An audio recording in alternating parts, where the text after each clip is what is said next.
All right, so today we're going to take a deep dive into what it means to be like a Christian right in the 21st century. Ooh, that's a big one. Yeah, it's a huge question, right? I think about this all the time. It's like, how do we actually live out our faith when the world feels like it's pulling us in like a million different directions? 1,000,001. Right, exactly. So to help us unpack all of this, we're going to look at a passage from Ephesians.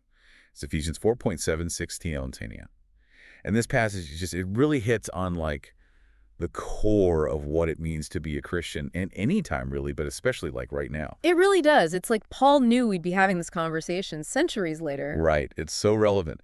So let's jump right in. One of the things that really jumps out at me from the start is this idea of grace and like individual gifts. Oh, yeah. This is powerful stuff. Right away, it says, each one of us has been given grace according to the measure of Christ's gift.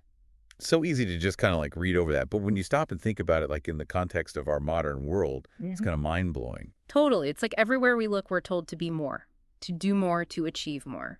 Yeah. And this passage is saying, no, you're already enough. You've already been given everything you need. And not just like in a general sense, but each of us has been given these unique gifts, these things that make us who we are. Right. And those gifts, they're not just for us to like hoard away. They're meant to be used to contribute to something bigger. Exactly. Like, think about all the different things people are good at. Some people are amazing organizers. Some people are incredible communicators. Some people have this like unbelievable capacity for empathy. It's like everyone has their own superpower. And the church, it's meant to be this place where those superpowers can come together. So that leads us to this next part about Christ's descent and ascent. Now, I'll be honest, when I first read this part, I was like, wait, what?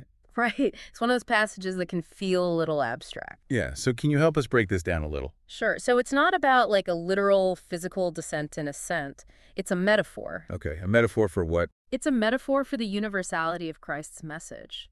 Like it's saying that no matter where you are, no matter what your walk of life is, Christ's message is relevant. It's like this reminder that Jesus came for everyone. Exactly. And that's something I think we need to hold on to so tightly in today's world, because it's easy to feel like Christianity is just this like niche thing, you know? Yeah, like it's just for certain people or certain cultures. But this passage is saying, no, that's not how it is. Christianity is for everyone. And that's a good lead in to the next part of this passage, where Paul talks about all these different roles within the church. You know, apostles, prophets, evangelists, pastors, teachers.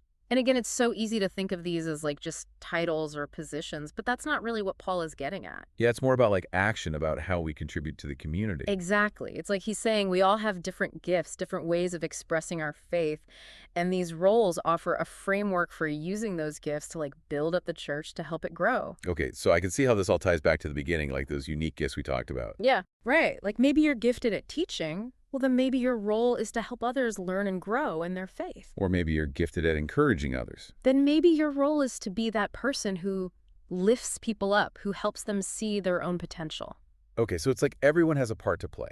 Everyone is important. Exactly. And all of these different parts, they come together to form this like beautiful, unified whole. Which brings us to the next big idea in this passage, unity and maturity in faith. Ah, yes. This is where the rubber meets at the road, isn't it? Yeah, I mean, let's be honest, unity, it feels like kind of a pipe dream in today's world. It does. We are so divided on like everything. And the constant barrage of information like social media, the 24-hour news cycle, just makes it so hard to even know what to believe anymore. It really does. It's like we're constantly being bombarded with these different perspectives and opinions. And it can feel like we're just like drifting further and further apart. But that's exactly why this message of unity and maturity, it's so important. It's a call to ground ourselves in something deeper, something more enduring than the fleeting trends and opinions of the moment. It's like finding an anchor in the midst of a storm. Exactly. And the anchor, it's our faith. It's the belief that we're all connected, that we're all part of something bigger than ourselves. And that leads us to what I think is the most powerful part of this passage, the emphasis on growth through love. Yes, this is where it all comes together, isn't it? Because it's not just about unity for the sake of unity. It's about recognizing that love is the thing that actually makes growth possible. Absolutely. It's like love is the fertilizer that helps us grow both individually and as a community. But it's not just about like warm, fuzzy feelings. Right. Oh, definitely not. This is about action. It's about how we treat each other, how we engage with the world around us. It's about choosing to see the best in people, even when they make it difficult. It's about choosing compassion over judgment, understanding over indifference. And that's a tough call sometimes. Yeah. It is. It's so much easier to just like retreat into our own little bubbles, you know? Surround ourselves with people who agree with us. But this passage is challenging us to do something harder, to step outside of our comfort zones, to reach out to those who are different from us. Because that's where real growth happens, right? Exactly. And that's how we become more like Christ, because he loved everyone, even those who hated him. Okay, so I'm starting to see how all of these pieces fit together. The gifts, the roles, the unity, the love. It's all connected. Oh, And it all points back to this incredible metaphor of the church as the body of Christ. that's such a powerful image. Each of us, like a different part of the body, all working together. With Christ as the head. And just like a body needs all of its parts to function properly, the church needs all of its members to be healthy and whole. And that means embracing our differences, celebrating our unique gifts, and working together towards a common goal. So I guess the question for all of us listening is this. If the church is the body of Christ in the world today, what part do you play? What organ are you bringing to this incredible tapestry of faith? It's a question worth thinking about, isn't it? It really is. Because each of us has something unique and valuable to offer.